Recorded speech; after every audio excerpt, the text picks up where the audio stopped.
literally, I felt my chest on the floor. Like it was on the floor for however 2 hours or however long that basketball game was. Welcome to Her Sports Convo with Ashleigh Wilson. Hey y'all, welcome back. Crazy to see you here again. Hope you had a good week last week. I hope you have a good week this week.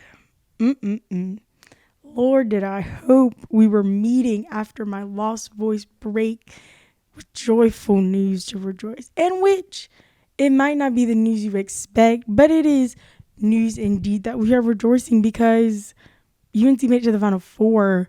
They beat Duke, and they were so close to beating Kansas and becoming national champions. Let me tell you, the past 12 hours have been scary hours. One, when they lost, it was so quiet here. I mean, you could hear the trains in Durham. It was so quiet, and it's still been quiet like that all day.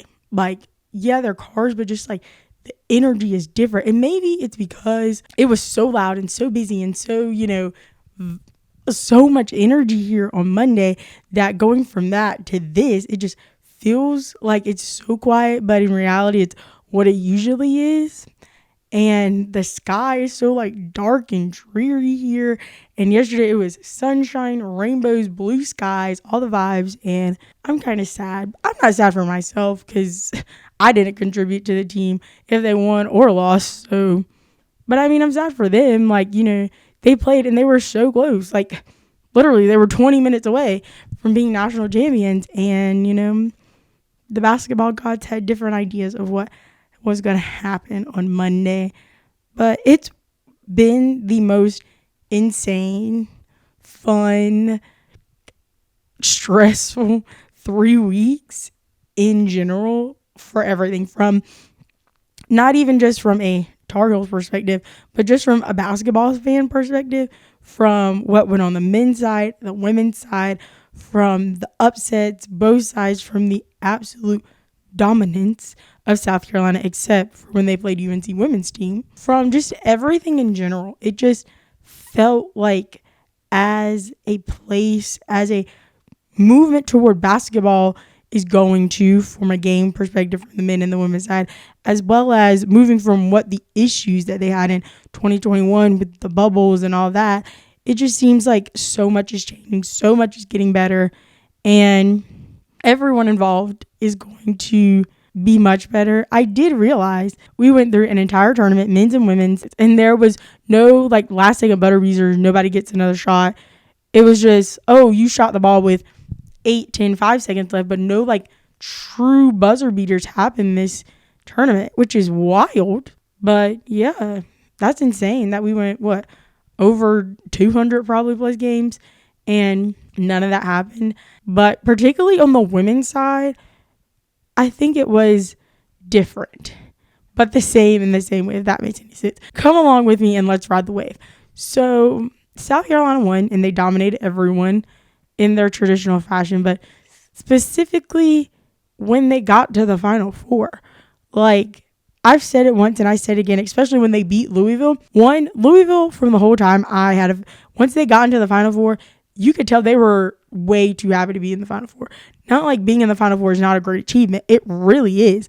But they were crying tears like they won the Natty by making it to the Final Four.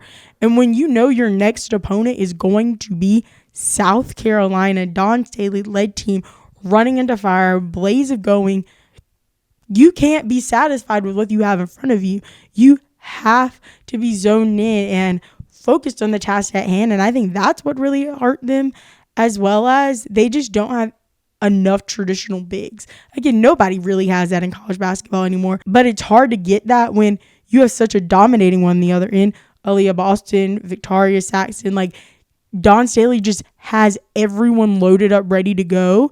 And when you're just trying to get in the paint as hard as possible and they're blocking shots, taking your rebounds, it's hard to win a basketball game like that. Aside from, the National Player of the Year, the Coach of the Year, I think that South Carolina just all season was playing to get back to that point, was playing to get back to that national championship. And I know people talk about in 2021 when Aaliyah Boston cried after she missed that shot, or in the 2020 season when they were number one. The tournament didn't go on because of who. But South Carolina was the number one team all season long. They never lost that title. Yeah, they lost to Missouri and they lost to Kentucky. But aside from those two games, they were just different. They were locked in. And especially after losing to Kentucky, I said on this podcast that everyone needs to be watching out for them because they had defense was locked in. Offense was a little bit rough in the Sweet 16 and the round of 32. But aside from that, every single point of their game was locked in and they were just a different team. And when a team like that is so focused and so zoned in on their craft and what they're going to do, you can't stop them. You can't stop them. As much as, people want to beat the dogs at the top. As Ivy Lee Miller said, it's easy to get to the top. It's hard to stay there. And I feel like South Carolina kind of proved that, even though they, ran people over like steamrollers. They were like, bump, bump, get out the way. We're coming through. We don't care about you. It's still hard to do it. And they managed to do it and make it look easy, which is even the hardest part. But no feat to UConn, who they were shocked in that first half, that specifically that first quarter. They were deer in headlights and they tried to figure it out and get it going, but really they lost so much momentum in the first and second quarter from the way they played that it was just almost impossible to get it back in that second half when you still didn't have the pieces you needed to beat that kind of team. They still got pacemakers. Unfortunately, Kristen Williams is a senior, Olivia Nelson-O'Donnell, they're seniors, and they'll be, not on the team next year, but they still have some very strong pieces. AZ Fudd, they still have very strong pieces on their team to be in that same position next year. And at the end of the day, they're still going to be UConn. Now, I have a feeling that Gino might be on his last leg. Gino, the way he was talking after they won to get into the Final Four and then before that championship game, that man was talking about he was just happy to be here. This is the longest season of his life. He's like, I'm ready to wrap it up, Holly. I get why these jokers are out here retiring from their jobs because it's different out here in these streets. And that's hard to say, especially in women's college basketball, because women's college basketball still plays old school basketball with traditional bigs and 3-point guards. And that kind of everybody doesn't play all 5 positions except for the, Haley Jones over there at Stanford. But they still have that traditional sense of basketball the way it was made. And so for him to be saying the game is changing and evolving, it's shocking. And the day Gino leaves UConn will be a crazy day in the world of sports, specifically basketball. But 14 straight Final Fours is no small achievement. And I'm definitely sure, UConn may be sitting right back up here again. Also, wouldn't be shocked if it was South Carolina, but they're losing a few of their key pieces too. And I'd be so disrespectful to Destiny Henderson not to talk about the way she played. I know we give a lot of credit to Leah Boston. I went to the Greensboro Regional. I saw Leah Boston play basketball. She was deserving of that National Player of the Year. But Destiny Henderson deserves her flowers as well. That girl came and put in work. I'm not saying she's the reason why they won, but she's the reason why it was such a dramatic difference between what was happening against UConn and what was happening all the other teams they played that season, as she stepped up her defense and her offense. And usually on their team, it's either or. So the fact that she put in work on both of them, last of a season, career high. Come on, what more do you want out of your national champions, baby? And I guess to do justice, I have to talk about what happened on the men's side. I guess when you look at the Kansas-Villanova part of it, out of all the teams, Villanova was kind of a standout. I mean, literally, their star player went out. They had grandpas, looking at you, Gillespie, on their team leading it. They just didn't stack up well, and that showed in their Final Four game. And then we had the greatest game in college basketball history, that Duke game. Literally, I felt my chest on the floor. It was on the floor for however 2 hour or however long that basketball game was. And if you watch that game, did that halftime not feel like it lasted 5 hours? That was the longest halftime in my life. Had to be. But the better team won. And unfortunately, that win does not give them the opportunity to hang banners in the rafters at the Dean Dome. But it gives them the opportunity to be like, wow, we really did that to Coach K on his last game. Like, you look dumb. And hopefully they can hang their hats on that, as well as like the UNC women's team. Like, yeah, you didn't beat South Carolina, but you beat Louisville this season. You got back for the women's team for like the first time in like 8 years or something crazy like that. Like, you need steps to move forward, and we're way ahead of schedule on the men and the women's side. And I'm ready for no, I'm not. I'm not even gonna say that. I was about to say I'm ready for next year's college basketball season, but I'm not. I need a break. I need a few months. This has been the longest 3 weeks of my life. Have you guys seen that our homie Doug enter the transfer portal? Honey said, I gotta make business decisions. Shaheen is making business decisions. I gotta make business decisions. And I'm not mad at him. I mean, he did what I think the best thing that between NIL/March Madness could do for a basketball player. You got your name out there. You got that Buffalo Wild Wings money. And he wants to see where else he can take his talent, because obviously people know he's gifted, he's talented. He still has more years left in his eligibility. And I'm not saying he's going to go to Seton Hall to follow Shaheen, but I would not be shocked if we had a little USC, situation going on here and they take all their players away. The conversation that people are having with NIL, it's bad, it's not good. But it's allowing other players to have opportunities that they never would have had, like playing in a national tournament like this and getting a sponsorship with Buffalo Wild Wings. But while we're talking on the topic of transfer portals, all these other juicy topics, y'all seen what's going on over there at LSU? Good. Google and Moogly. They have no team. Like, no team. Like, nobody. No bench warmers, no starters, no scholarship players, no recruits, no nothing. This man is inheriting a team with no people on it. Could you imagine anything worse? Like, you're calling people and no one's answering, and then you look at the TV and it's scrolling across the bottom of ESPN. Oh, your whole entire team has entered the transfer portal. All your commits have decommitted. Like, that's a bad day in the office. Let's do a documentary on LSU, because good Google Moogly. But if you don't know what I'm talking about, Will Wade finally got fired from doing his job. Justice was served, because the NCAA came down with a monster list full of allegations against him and the things he was doing by getting players to his team. And so LSU obviously fired him, and they were given a nasty amount of sanctions that are probably going to come down on their head.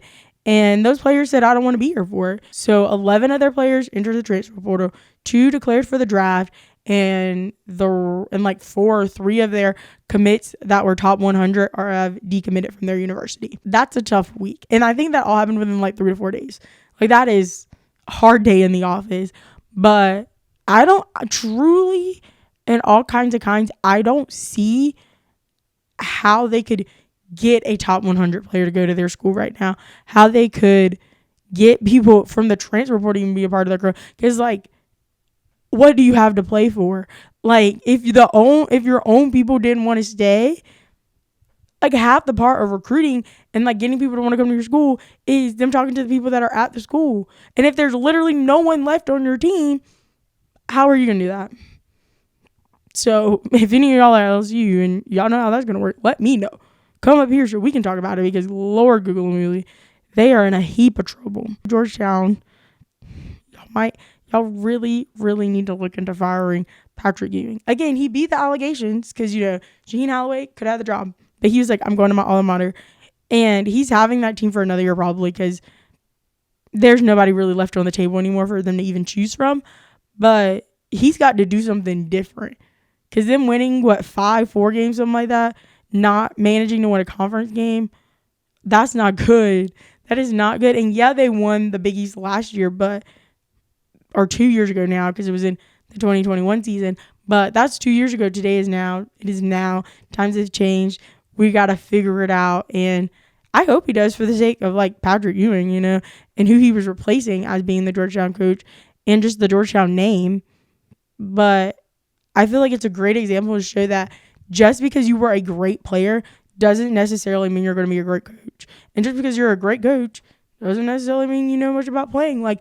They're 2 different skill sets that you need. And sometimes people have both.